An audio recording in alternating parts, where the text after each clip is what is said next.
trying to come up with a single metric or a single set of metrics that is consistent across all units and all departments, I think is a really good goal, and that drives consistency across the organisation. It drives a common standard, it drives a common currency and a common language across the organisation.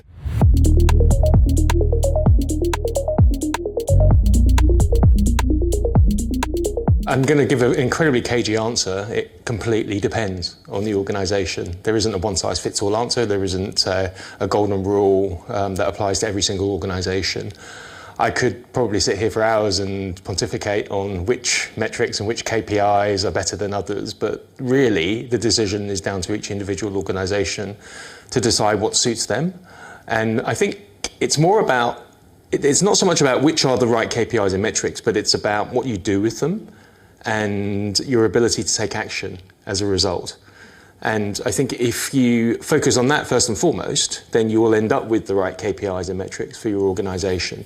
So it's about what you do with them. So do they drive action? Is it really clear to the people who have to drive action, all the way from the front line in the contact centre to your strategic people, to your product people, through to your brand people? Is it clear to all of those different communities what action they can take as a result of the KPI? And if it isn't clear, then don't use that KPI. So it should be, one of the guiding principles is I need to know what I can do as a result of seeing this score and seeing changes in this score.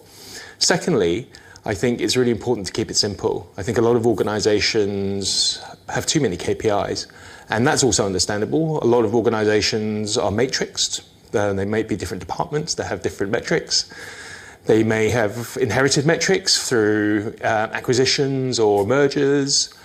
Trying to come up with a single metric or a single set of metrics that is consistent across all units and all departments, I think is a really good goal, and that drives consistency across the organisation. It drives a common standard, it drives a common currency and a common language across the organisation. So keeping it simple and not having too many metrics, because that can then drive misunderstandings, it can drive inconsistencies, it can drive analysis paralysis, where you end up just focusing on the numbers and not on the customer. So I would say the simplest version of that is to have one numeric score. So one example of that is your customer satisfaction score, or it could be a quality score if you're in a contact centre.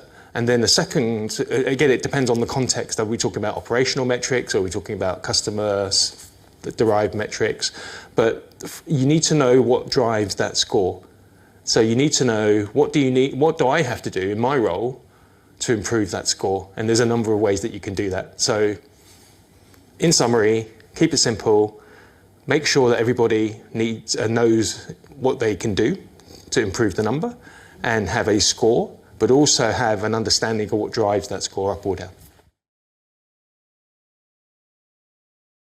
Massively, I think Gen AI, as well as predictive AI, is already transforming organisations in every department, in every quarter, and CX is absolutely one of the areas in which it's having a transformative impact. And we're only starting actually to really understand the nature of that impact. I think there are changes to come that we haven't really imagined yet.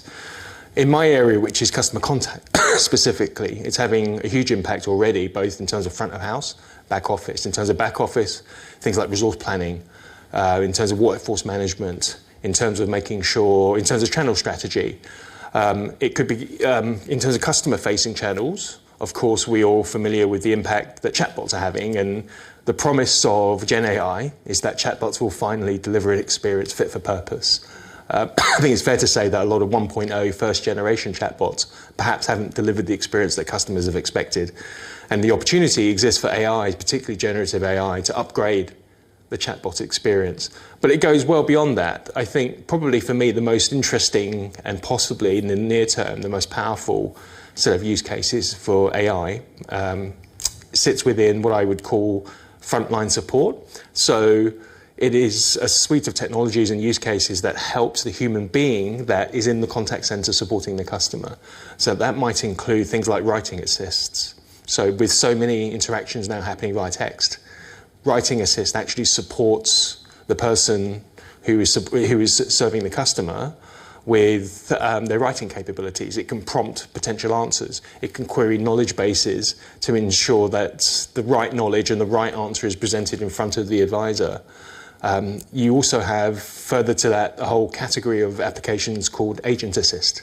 So you're putting information, knowledge, suggestions in front of the advisor in the moment while they are supporting a customer, whether it's this is something that the customer might be interested in and you could consider mentioning this. It could be a next best action type of piece. So whatever the context is, the AI helps achieve a successful resolution and a more definitive resolution by supporting the advisor with knowledge. That's one example. There's a whole nother set of applications and use cases. For example, if you think about speech analytics. Now, speech analytics is starting to really have an impact in the contact center because you can now derive insights from the conversations themselves. The speech analytics can also do it in real time. So it can flag customer profiles. Speech analytics is really good at flagging vulnerable customers, for example, which of course is of huge relevance to many in the financial services sector, with Consumer Duty and the FCA wanting financial institutions to evidence what they are doing to better support vulnerable customers. There's a huge role for the likes of speech analytics in the contact center to do that and not just rely on the human to be able to listen and identify vulnerability. It can support advisors who are having difficult conversations.